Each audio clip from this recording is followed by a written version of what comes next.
Hola, ¿qué tal? Bienvenidos a otro video de la serie Análisis Numérico. En esta ocasión vamos a continuar con nuestra discusión sobre los métodos de Jacobi y de Gauss-Seidel, pero ahora con el objeto de conocer algunos aspectos relativos a la convergencia de estos métodos.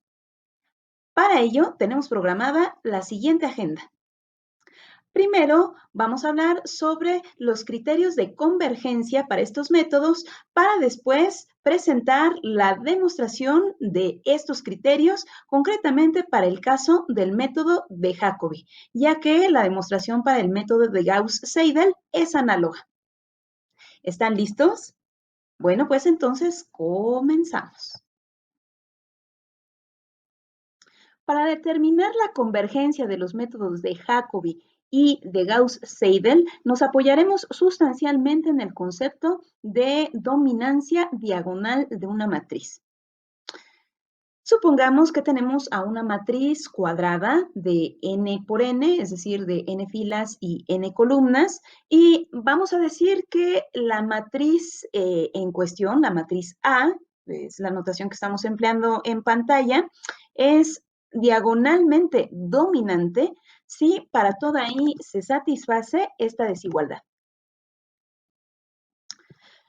Lo que estamos diciendo es que si resulta que el valor absoluto de los elementos sobre la diagonal principal resultan ser mayores a la suma de los valores absolutos de los elementos restantes sobre la misma fila o renglón, entonces estamos frente a una matriz diagonalmente dominante.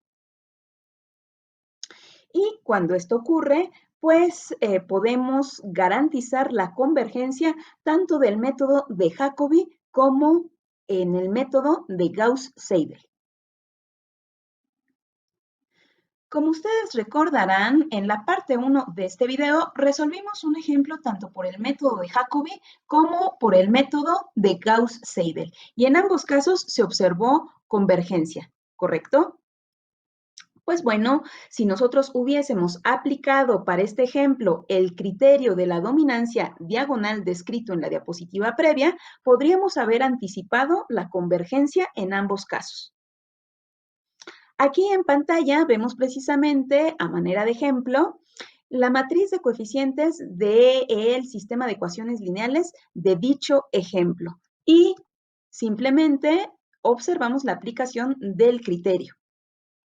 Tomamos el valor absoluto del elemento sobre la diagonal principal para después contrastarlo con la suma de los valores absolutos de los elementos restantes sobre la misma fila o renglón, que son este 2 y este 1. Así que la desigualdad se verifica para el primer renglón y hacemos lo propio en el resto de los renglones, en el resto de las filas. Como la desigualdad se verifica en todos los casos, podemos concluir que esta matriz es diagonalmente dominante y por tanto ambos métodos convergen. Así que si somos observadores podemos darnos cuenta de que el orden de las ecuaciones en un sistema de ecuaciones lineales es muy importante al momento de aplicar estos dos métodos iterativos. Fíjense bien, si nosotros hubiéramos cambiado el primer renglón por el segundo en este ejemplo, claramente no tendríamos dominancia diagonal. ¿Qué significa cuando no hay dominancia diagonal? No significa que definitivamente va a presentarse la divergencia de los métodos, para nada. Lo que significa es que no tenemos certeza de qué va a ocurrir al aplicar estos métodos iterativos. Para comprender por qué este criterio de la dominancia diagonal garantiza la convergencia de ambos métodos iterativos, es necesario presentar un teorema. Resulta que este teorema emplea el concepto de radio espectral de una matriz y fija una condición sobre el mismo. Si ésta se cumple, entonces se garantiza la convergencia de estos métodos iterativos. Más allá de concentrarnos en demostrar dicho teorema, lo que haremos es demostrar que la dominancia diagonal implica que se verifique la condición de dicho teorema y por lo tanto tengamos la convergencia asegurada. Así que comencemos por el principio. Lo primero que debemos recordar es este concepto de valor propio y vector propio asociados a una matriz. Supongamos que tenemos una matriz cuadrada, una matriz A de n por n, y recordemos, decimos que si existe un vector X para el cual se cumpla que este producto de la matriz A con el vector es igual al producto de un escalar por el propio vector, siendo el escalar un número real, tenemos pues que A tiene valor propio lambda y dicho valor propio tiene un vector propio asociado, que es precisamente el vectorcito X.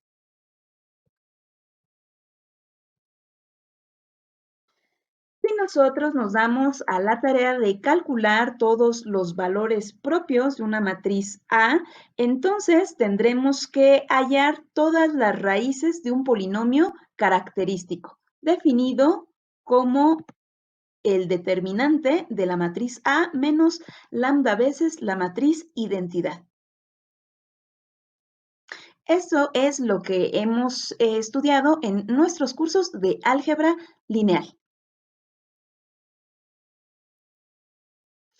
Ahora bien, el radio espectral de una matriz A de n por n es el máximo de los valores propios de esta matriz en magnitud y se denota como ρ de A, como vemos en esta diapositiva.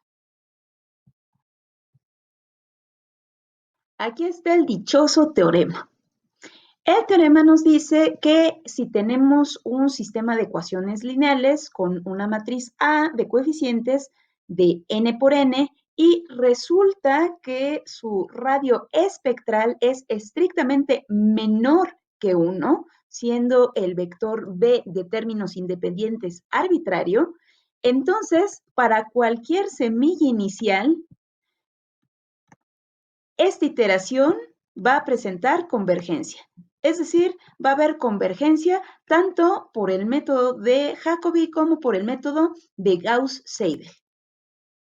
De hecho, dice el teorema, existe un único vector de soluciones al que conducen las aproximaciones sucesivas en el límite cuando éstas tienden a infinito.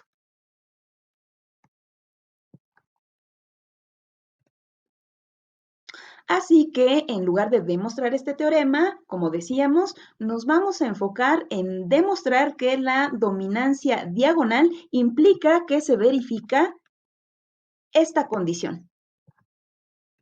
Y por tanto, la convergencia queda amarrada. Antes de comenzar, cabe aclarar que esta demostración es para el método de Jacobi y toda vez que la demostración es muy similar para el método de Gauss-Seidel, se deja como ejercicio. Aclarado esto, ahora sí podemos iniciar y recordemos que esta ecuación es la que empleamos para hacer la descripción del método de Jacobi. Para simplificar, vamos a denotar por R mayúscula a la suma de estas dos matrices, L y U. Así que al hacer la respectiva sustitución, tenemos esta segunda línea y finalmente al efectuar el producto, tenemos esta última.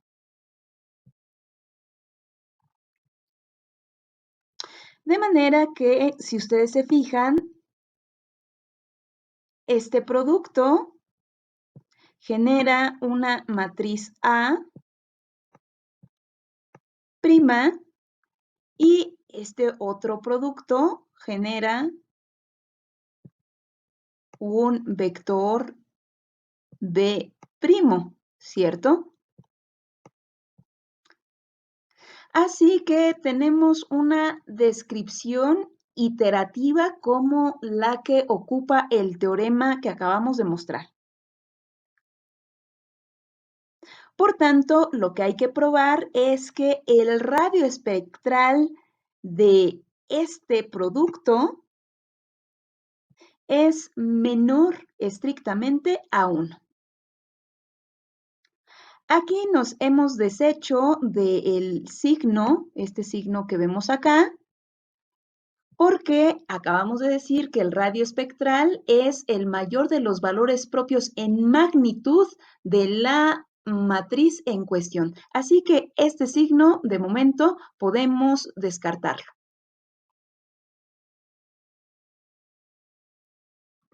Para probar esto sobre el radio espectral, vamos a denotar primero por lambda a un valor propio de la matriz en cuestión, que en este caso decíamos es este producto de matrices, y por v al vector propio correspondiente, siendo v un vector cuya norma infinito es igual con 1. Nosotros podemos hacer esto al tomar cualquier vector propio, cualquier vector característico y dividirlo por el máximo de sus componentes, ya que todo múltiplo constante de un vector propio es a su vez vector propio y sigue teniendo al mismo valor propio. Así es que sin más, podemos tomar a V bajo esta consideración de que su norma infinito sea igual con 1. Si se fijan, lo que hemos hecho es precisamente normalizarlo. Y esto con la intención de simplificar el análisis, porque de esta forma nosotros podemos considerar que dentro de los componentes de V hay uno que es el enésimo, cuyo valor absoluto es igual con 1 y que entonces el valor absoluto del resto de sus componentes es menor o igual que 1.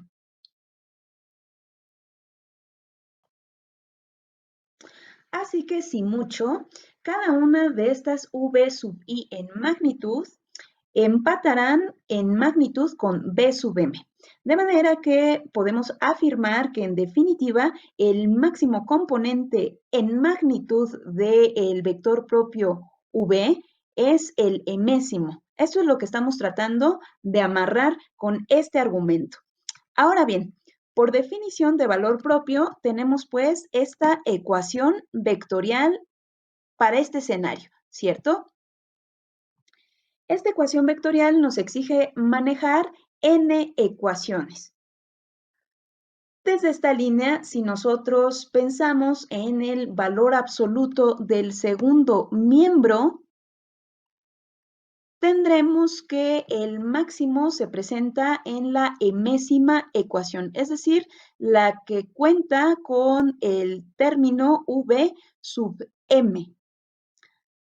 Así que en todas las demás se tendrá una fracción de lambda o a lo mucho lambda, pero en definitiva lo que podemos afirmar sin temor a equivocarnos es que en la enésima ecuación se presentará el máximo, sin duda, ¿cierto? Lo mismo podemos decir en esta segunda línea sin mayor problema. Así que si tomamos los valores absolutos de esta enésima ecuación, tenemos por un lado el valor absoluto de esta suma y por el otro el valor absoluto de este elemento.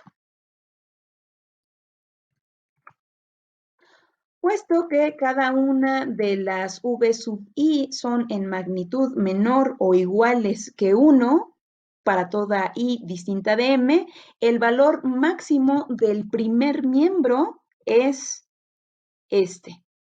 Es decir, cuando todas las v's son iguales con 1 y esto, pues bueno, decíamos, es igual a este valor absoluto. Sabemos que podemos descomponer a este valor absoluto de este modo y puesto que el valor absoluto de v sub m es igual con 1, podemos simplemente afirmar que de este lado nos queda el valor absoluto de lambda multiplicado por el valor absoluto de d sub mm.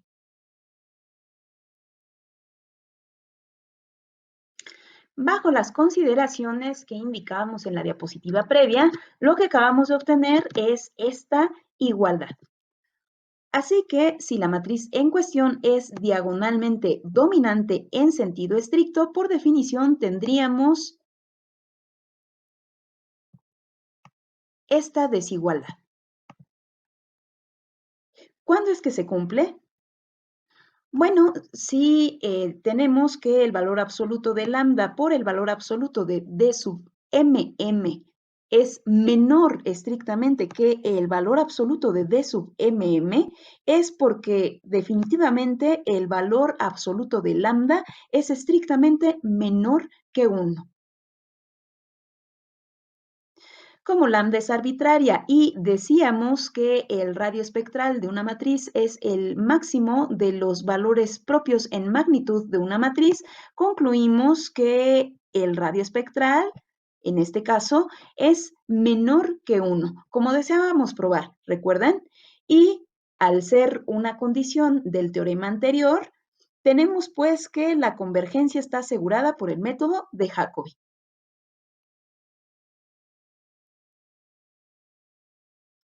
Espero que estos aspectos sobre la convergencia de estos dos métodos iterativos les hayan quedado claros. Y, por supuesto, los espero en el siguiente video de la serie Análisis numérico.